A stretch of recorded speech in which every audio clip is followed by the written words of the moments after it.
Hello, I'm Otto Anokehi. I just quickly wish to talk to you about my new book, Watch My Back, Watch Me So. It is a story about a protagonist that is Jethro Madugu.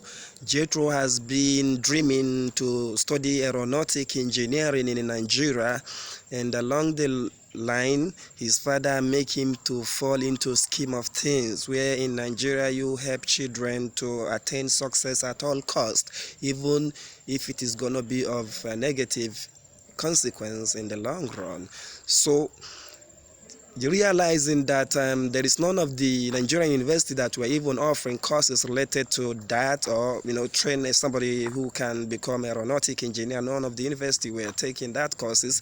Jethro decided to go to SBRS, that is School of Basic and Remedial Study in Zaria, to go and study literature so that he can now pursue a career in law instead of the aeronautic engineering.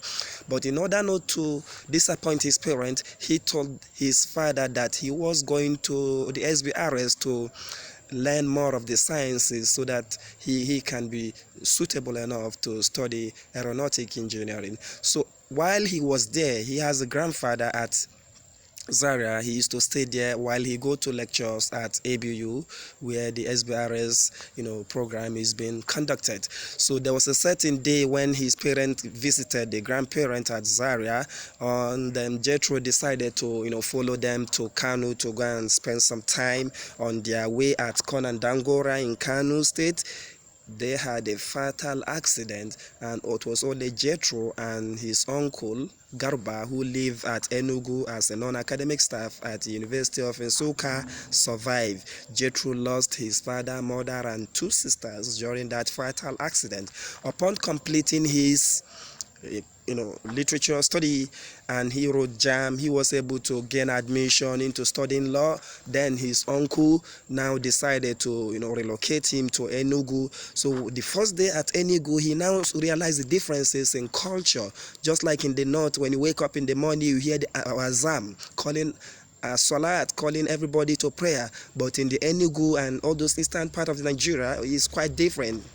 They'll wake you up with song of praise and beating of drum, as all the churches around will begin to call their members to come and worship. So Jethro was appreciating these differences, and he was taking his time to study the environment.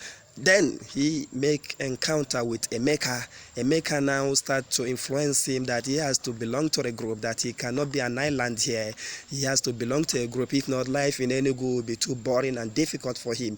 Then after that, he now encounter another girl he fell in love with after he's been disappointed in the north, because there was a girl he was interested in, and then the parent decided that the girl will have to finish her medical degree before they can now allow her to marry. The father was even telling Jethro that he wanted someone who is very religious to for their daughter. But one of the Jethro friend, that is Osubo, told Jethro that is not what he mean. He was trying to let you understand that you don't have fat pockets, because here now with fat pockets they will give you grant to marry their children. So if you don't have money, or not too much money, or you are not from a family of Dangote and other rich people around, they might use one or two excuses to discourage you from such noble cause. So when Jethro now fell in love with the other girl at Enugu, everything was going on well. He was studying, he was into that relationship, he was also partly into the cultism, because in the cult they gave him condition that they will take someone or something he loved most from him as a price of being a member. But Jethro now felt, since he has lost his father, mother, and sister before coming to Enugu, he has nothing to lose. He subscribed to be an ordinary member. Then there was a certain time when the cultists went for robbery. Then at the hostel, they murdered his girlfriend.